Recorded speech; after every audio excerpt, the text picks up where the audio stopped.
nongeye kubasuhuza mu izina ry'umwami wacu Yesu Kristo. Iyi ni Cyubugingo TV, nkaba mbahaye ikaze.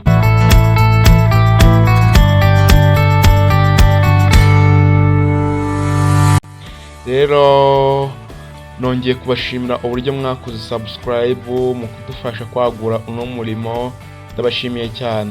Mwibutsa nawe utarakora subscribe kugira ngo ukore subscribe, kuri like kuri no video, usharinga n'inshuti zawe kugira ngo zimenye ibihe tugezemo n'uburyo tukwiye kubyitwaramo, nubwo bigoye, nubwo biruhije, ariko ngo abubaha Imana ntago ari uko bizamera, ngo siko bizaba kubayitegereza.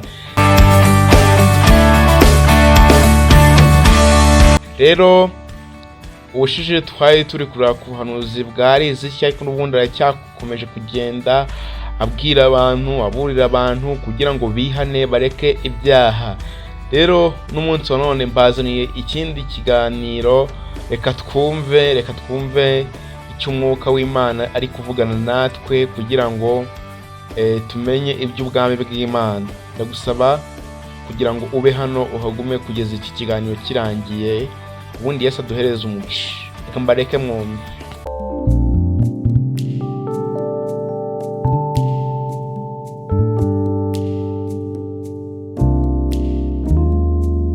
Ibizira byinshi ariko irambwira ngo nje guhumanura igihugu, igiye kugaruka. Rero ndagukoma mu mashyi uvuga itagiye guhumanura, wenda basangira gukoresha mu guhumanura. Amen. Mana arambwira ngo ibutsa abanyarwanda, noneho si itorero gusa, n'abanyarwandakazi. Yesu ashimwe. Ibutsa abanyarwanda ubuhiri burimo imisumari, ibutsa abanyarwanda imipanga, ibutsa abanyarwanda imihoro n'amacumu n'ibisongo, ibutsa abanyarwanda bicukurira inzobo bakabahamba ari bazima, ibutsa abagore baheka abana bagahungira mu bihugu bidukikije, cyane cyane cya Kongo. Umuntu akagenda akibagirwa ko anahetse umwana 9 kageraho umwana mupfira mu mugongo nyina atabizi. Ibutsa abantu banywa amazi imigezi za Nyabarongo, harimo intumbi za Sebeye, harimo intumbi hatemba amaraso kandi abantu bakayabura. Ibutsa abantu bageze muri Kongo, ikiyaga cyaho barerura intumbi hejuru zirerera n'amabyi bakavuma ayo mazi, bamwe bakayanywa akabatera za korera na za macinya, abantu bagapfa bagerekeranye, bakajya babatendeka ku mihanda nk'amasiteri. Nta maboko yashoboraga gucukura imva ya buri wese ngo aboneke. Abantu bahambwa bacukuriwe n'amamashini, bagahambwa bagerekeranije. Irambwira ngo nibutse abanyarwanda barokotse bafite ubwenge, babonyesheje amaso ibyo bintu. Yambaza ngo gende mbabaze ngo bageze bakorera Imana. Kabiri, Yesu ashimwe.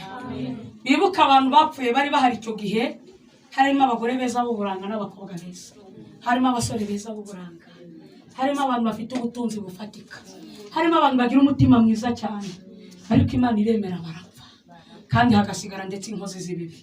Imana irambwira ngo nibutse abantu barokotse icyo gihe ari utwana, ikaturera tugakura, ikadushyingira, ikabaha kubyara no guheka, bamwe ikabaha amasambu, ikabaha ibintu byose, abandi bakiga, ikabajyana mu mashuri, ikabashyira mu mabiro, ikabaha kujya kwa muganga kuvura, abandi ikabajyana mu nkiko mu bucamanza, kandi ikabajyana mu kazi ka leta mu buyobozi, kandi ikabagira abashumba bungeri b'imikumbi w'intama zayo.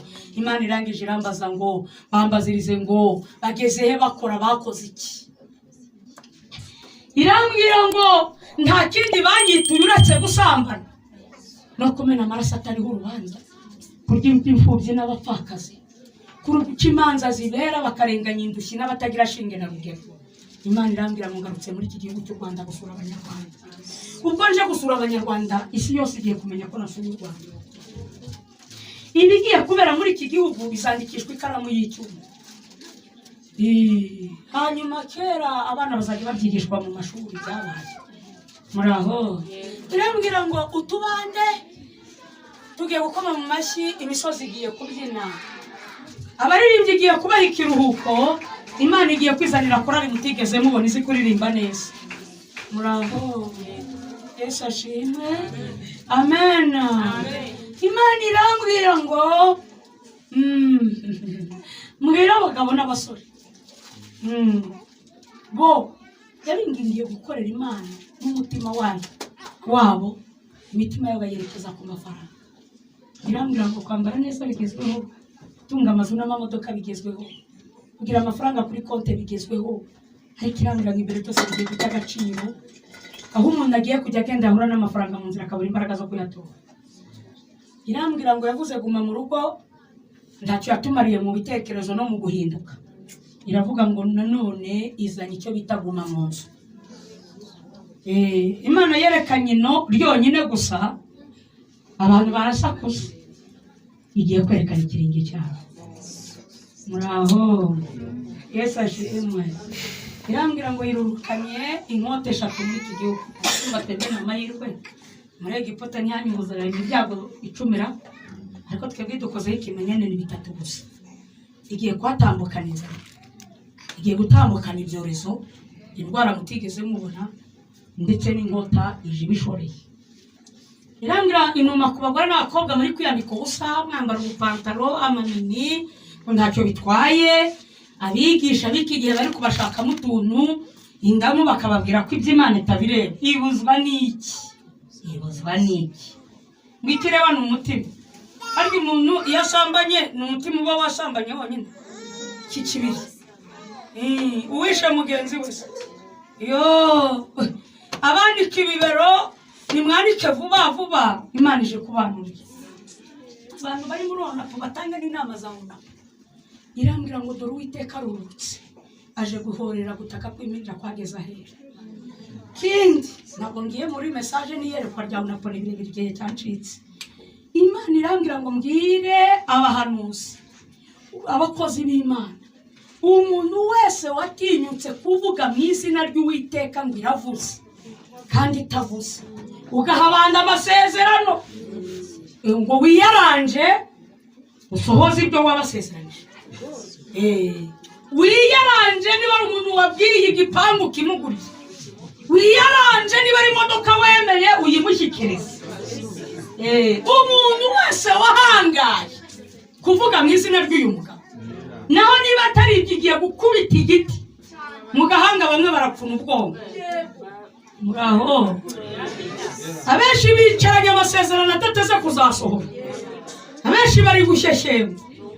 Irambwira ngo mukure imitima yanyu ku by'isi, mushaka ubwami bw'ijuru, mwiyambure byose. Cya kabiri, Satani yohereje ingabo z'abadayimoni ziri gutera abantu mu mitima urushinge rwitwa ikinya. Abantu bari gufata amadeni kandi yakwambura ahantu ku mutima ntumurye. Yahura n'umuntu ati Imana imbabarire kutishyura amadeni, akumva arishyuye, birarangiye.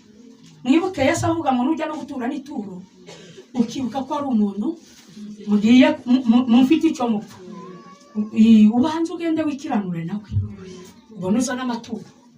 Yego ubone uzana icya-10, ariko abanje kwikiranura. Yemwe umwuka w'amadeni mbere y'intambara Imana yigeze kubivugaho n'ibi by'amashyirahamwe n'utu tuntu twose tw'amashyirahamwe.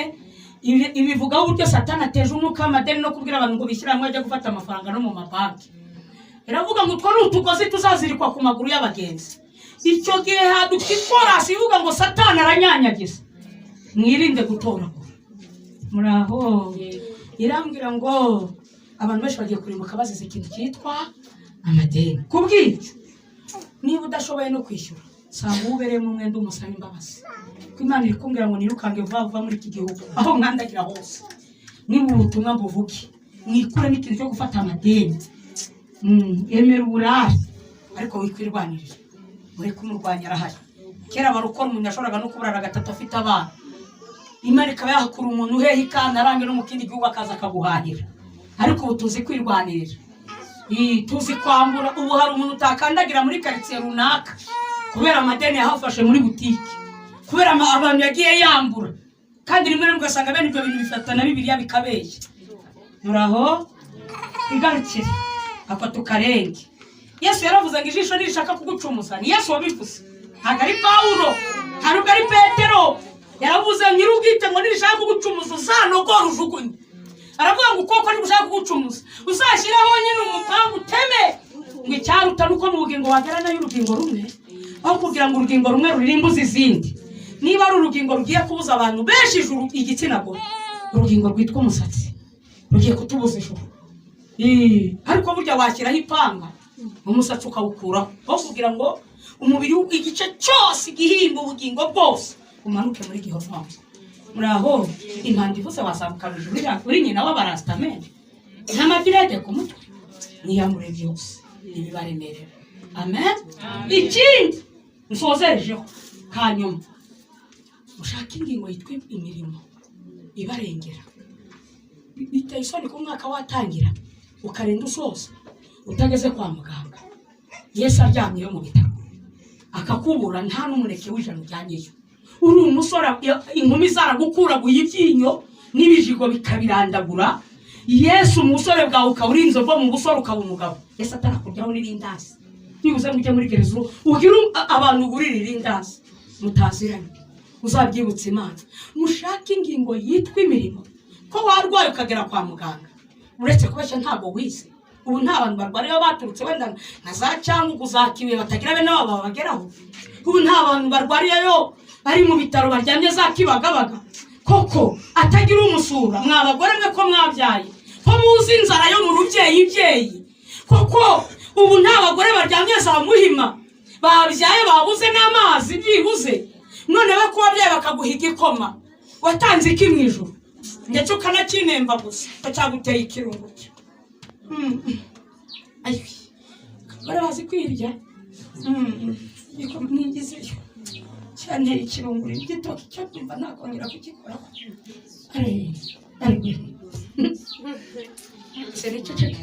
Aho mushaka ingingo yitwa imbere kuri Yorodani.